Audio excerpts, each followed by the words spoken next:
10 class का पहला lesson movement, जिसको हिंदी में गति कहते हैं। इसका साधारण परिभाषा हुआ, उद्दीपन के प्रभाव से सजीवों के शरीर के किसी भी अंग के हिलने डुलने की क्रिया को मूवमेंट या गति कहते हैं।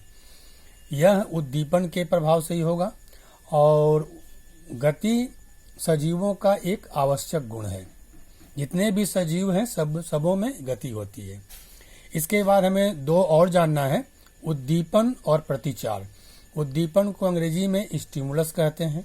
वह कारण जो सजीवों में गति ले आता है या जिसकी वजह से प्रतिचार होता है उसे हम उद्दीपन या स्टिमुलस कहेंगे। जैसे प्रकाश, वायु, जल, गुरुत्वाकर्षण, तापमान, स्पर्श, घर्षण, ये सब उद्दीपन है।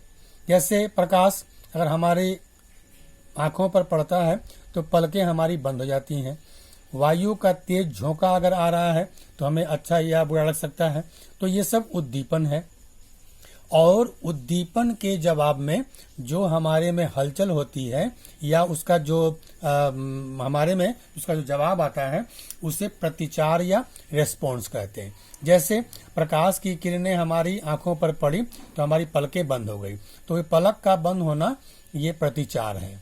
और वायु का तेज झोंका आया, वो हमें अच्छा लगा या बुरा लगा, ये भी प्रतिचार हुआ। जल का छींटा अगर हमारे पर पड़ता है तो उसका जो हमारे पर रिएक्शन होगा वो प्रतिचार कहलाएगा। इसके अलावा एक चीज और जाननी है, टर्जिडिटी या टर्गर प्रेशर। इसको हिंदी में कहते हैं स्फीति या स्फीति दाब। ये जल के कारण होता है। इंडियन टेलीग्राफ प्लांट एक पौधा है जिसका नाम डेस्मोडियम भी है। इसकी जो पत्रकें हैं ये या तो ऊपर नीचे धीरे धीरे होती हैं या घूमते रहती हैं। तो ये बहुत धीमी गति से होती है। इसको ऐसे हम लोग पहचान नहीं पाएंगे और इसमें समय लगेगा घूमने में या उसके ऊपर नीचे होने में समय लगेगा। यह टर्जिडिटी के कारण होती है। और एक पौधा है मिमोसा, जिसको हम लोग लाजवंती या छुई मुई कहते हैं। इसकी पत्रकों को अगर छूते हैं हम लोग तो इसकी पत्रकें सिकुड़ जाती हैं। तो ये हमेशा के लिए नहीं सिकुड़ती है, कुछ समय बाद ये फिर से ऐसे हो जाती है। तो इन दोनों का कारण ये टर्जिडिटी या टर्गर प्रेशर स्फीति दाब है। इसके बाद जेसी बोस का नाम सब कोई जानता है, जगदीश चंद्र बसु। ये बंगाल के वैज्ञानिक थे। इन्होंने पहले पौधों के बारे में बताया था कि पौधों में भी प्राण है, पौधे सजीव हैं, इन्हें भी सुख दुख का अनुभव होता है। उन्होंने कई यंत्र बनाए थे, लेकिन उसमें एक यंत्र है क्रेस्कोग्राफ।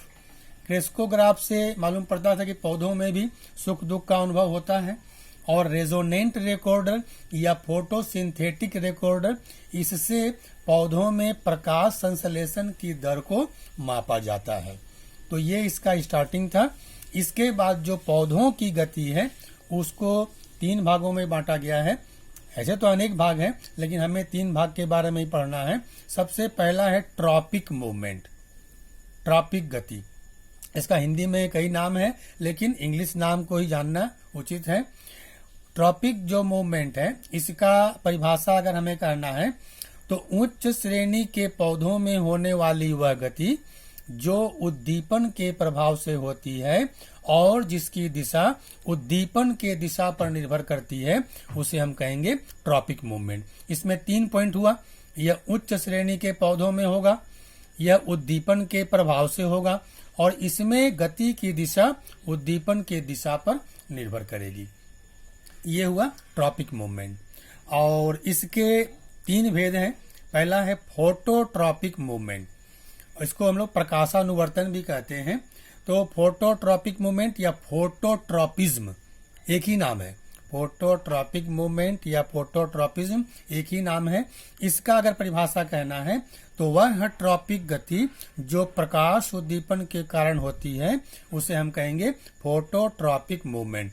वह ट्रॉपिक गति जो प्रकाश उद्दीपन के कारण होती है उसे कहेंगे फोटोट्रॉपिक मूवमेंट। जैसे पौधा का तना जो है ये प्रकाश की ओर बढ़ता है, हमेशा ऊपर की ओर जाता है। ये हो गया फोटोट्रॉपिक मूवमेंट।